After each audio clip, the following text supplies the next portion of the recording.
Hey guys, Chris Amadeus here, and recently I got into PC sim racing. I've always really been into console sim racing, and I've played games like Gran Turismo and Forza Motorsport, Assetto Corsa, Project Cars, but recently I decided to upgrade to PC and try a lot of the PC sims out, and also games that I have on console, but on the PC. And I wanted to give you guys 7 tips for if you decide to make the switch from console racing to PC racing. Now, I've been watching these videos and hearing other people's tips, and I have to admit, some of the advice is really good, but some of the advice is a little bit condescending. Like, a lot of people will mention that when you're PC sim racing, you need to make sure that you brake in a straight line and follow a proper racing line. If you're at the point where you're looking at racing on the PC, you probably already know those things because, believe it or not, those are skills that you learn in games like Gran Turismo and Forza Motorsport. I know they aren't as hardcore simulations as some of the other PC sims, but you do have to properly brake and use a proper racing line if you want to be fast in those games as well. So I want to give you 7 actual tips that I found to be really helpful when making the transition from console to PC. Let's get started. First off, don't be intimidated. I know what I was expecting when I switched over from console to PC. I thought all of the sims are going to be really hard and that I wouldn't be able to drive properly, I wouldn't be able to get the car around the track, and that wasn't the case at all. Like I said, if you're really good at games like Forza Motorsport and Gran Turismo, I know a lot of people like to look down on those games like they're not real sims, but if you're really good at those games, and the skills that you learn in those games really do translate pretty well to other sims.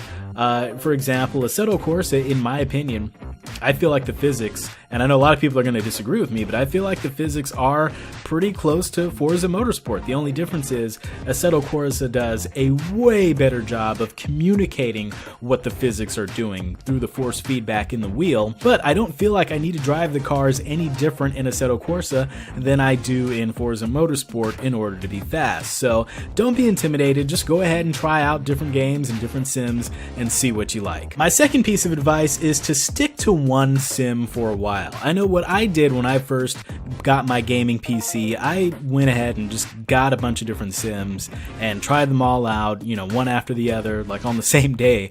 And it's really difficult to really understand what the differences are and the nuances between the way each game handles its physics and its force feedback, to really gain an informed opinion about each one without really spending some time and really learning the ropes in each specific sim. So I wouldn't recommend doing what I did, just bouncing around to a bunch of different games. Just stick with one for a while, maybe a week, at least a week or so, and see how you like it, see if you can get good at it, and then once you feel like you've gotten a feel for it, go ahead and try out a different one. My third piece of advice is to not be afraid to use assist. Again, I know this is something that's looked down upon within the sim racing community, but going with no assist doesn't necessarily make the experience more realistic.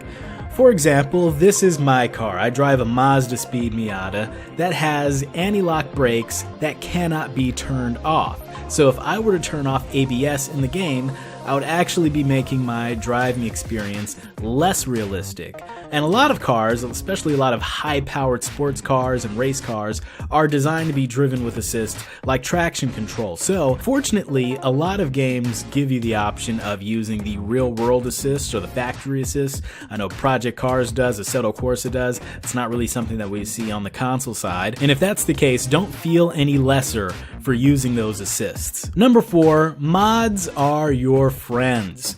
So one of the biggest differences between gaming on the console versus gaming on the PC is the use of mods. Now on the console, if you want to extend the life of a game, then you have to rely on the developers to release DLC, but that's not the case with PC racing. So if you're itching for more content in a particular game, then you can go to one of the many mod websites and download additional tracks, additional cars, lots of different content for your racing games. Now, the quality of such content may vary, Oftentimes it's free, but there are also paid mods that tend to be a little bit higher quality. But you can vastly extend the life of any game by installing mods. And it's a really simple process. Again, it's something that can be a little bit intimidating if you've never done it before, if you're coming from the console. But once you learn how to do it, it's really easy. You just download the file and drop it into another file, and then you're good to go. My fifth word of advice is to temper your expectations. Now, again, I got to go back to my number one about not being intimidated. If you're expecting PC sim racing to be vastly different than what you're used to on the console, especially if you've been using a wheel with force feedback and everything like that, it is a marked improvement. I can say that. But it is also going to depend on the kind of equipment you have and the kind of time that you have to commit to doing it. What I mean by that is if you're looking for PC sim racing because you think it's going to feel ultra realistic compared to what you're used to on the console, that can be the case, but it also depends on the kind of wheel you have, for example. So if you have a little bit more of a budget wheel or budget equipment or an older wheel, then your sim racing may not reach its full potential. You may not be able to get everything that the sim has to offer. And also, you're still always going to have that disconnect where you don't have the feeling of gravity and G-forces when you're driving. So even in your mind, if you've kind of been imagining this ultra-realistic feeling when driving on a PC sim, you may not get that because you're still not in a real car. At the end of the day, it's still just a simulation. It's not the real thing. It could get pretty close, but just make sure that you're not overhyping it in your own head before making the switch. My sixth piece of advice is to get a wheel. Now, if you're looking at making the switch from console and right now you're primarily using a controller on the console, you're definitely gonna want to pick up a wheel in order to play some PC sims. Now, most of the sims will work with a controller, but a lot of them are designed to use with a wheel. And honestly, once you get a good wheel, and it doesn't have to be an expensive wheel, but once you get a good wheel that is reliable and that does a good job of communicating what the game is doing, it's going to be very difficult for you to go back to using a controller. I can tell you from firsthand experience, I suck with a controller now that I've gotten a wheel, so definitely you want to pick up a wheel. If you're not certain whether or not sim racing is for you and if you're going to really enjoy using a wheel, then you may want to pick up a used wheel on eBay. I know I started sim racing with the Microsoft force feedback wheel from the 360. I paid like $40 for it, bought it from somebody on Craigslist, and that's how I knew it was for me because I used the heck out of that wheel before upgrading to a Fanatic. So, try, getting a wheel secondhand, seeing if you enjoy it or not, and if you do, then you can upgrade to more expensive equipment in the future. So before I get to my seventh piece of advice, I want to just give a bonus piece of advice, and that is when switching to PC, even if there's a game that you already have on the console, so for example, Assetto Corsa and Project Cars are both on console, you may still want to check those out on PC because sometimes the experience is a little bit different. Now, in the case of Assetto Corsa, I have that both for Xbox One and for PC, and physics-wise and force feedback-wise, they feel identical, but the PC version, like I mentioned earlier, has mods, so there's lots of additional content that you can add to the game in that regard, and the experience is a little bit different. There's virtual reality that the console version doesn't have. In the case of Project Cars 2, again, you have virtual reality. You don't have that on the console, so if you have a VR headset like Oculus Rift or HTC Vive, you can take advantage of that. But particularly with Project Cars 2, I feel like the force feedback is better on the PC than it is on console. And I've gone back and forth between the two. I've made sure that I had all the settings exactly the same, that I had the settings on my wheel exactly the same. But for whatever reason, while it feels good on Xbox, I can't get it to feel as great as it does on PC, because on PC, Project Cars 2 is probably one of my favorite sims at the moment.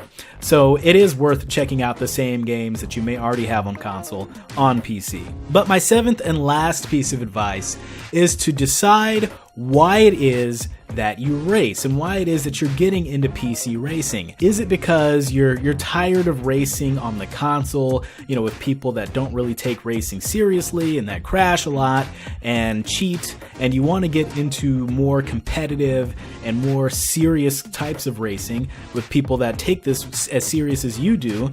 Or is it because you're looking for more of a realistic or immersive experience? Just to give you two examples of why somebody may be considering making the switch to PC sim racing. I know for me personally, it was because I wanted more realistic and more immersive racing experience. And it's important to identify why you're doing it, because that's also going to help you decide what kind of equipment you buy, what kind of PC you need to buy, and also which sims you should try out. Because if you want to be a really competitive racer, then you may want to try out a game that's known for competition, like iRacing, for example. But if you're looking for just a really immersive experience, you're not really too concerned with being super competitive and racing online, then you may want to try out other sims like Assetto Corsa or Project Cars 2, both of which have online and you can't compete with. But also, if you're looking at being really competitive, then that means that you don't need the most expensive wheel. A lot of the most competitive, fastest racers online, they're not using the most expensive wheel. They're using the same wheel that they bought 10 years ago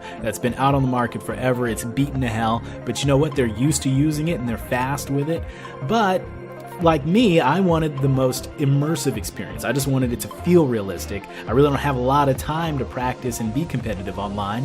So I went and I bought, a really nice quality wheel. I have a Fanatec Club Sport version 2.5, with the Club Sport pedals.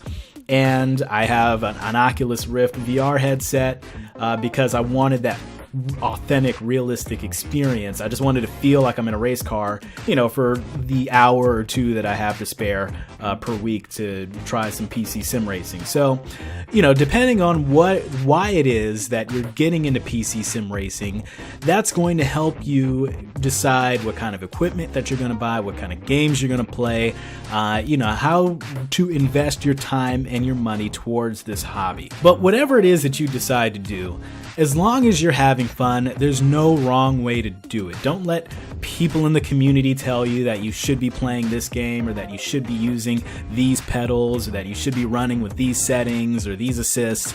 As long as you're enjoying yourself and you're having fun, that's all that matters. It's your money, it's your time. Don't let anyone else tell you what to do with your money and your time. But let me know what you guys think down in the comments below. Am I being a little bit obtuse as far as braking in a straight line and driving with a proper race line? Is that something that we really need to tell people that's coming from Forza or Gran Turismo? And also, what are some things that helped you make the transition from console to PC? Let me know down in the comments below. If you're new to the channel, then consider subscribing. Otherwise, thanks for watching and take care.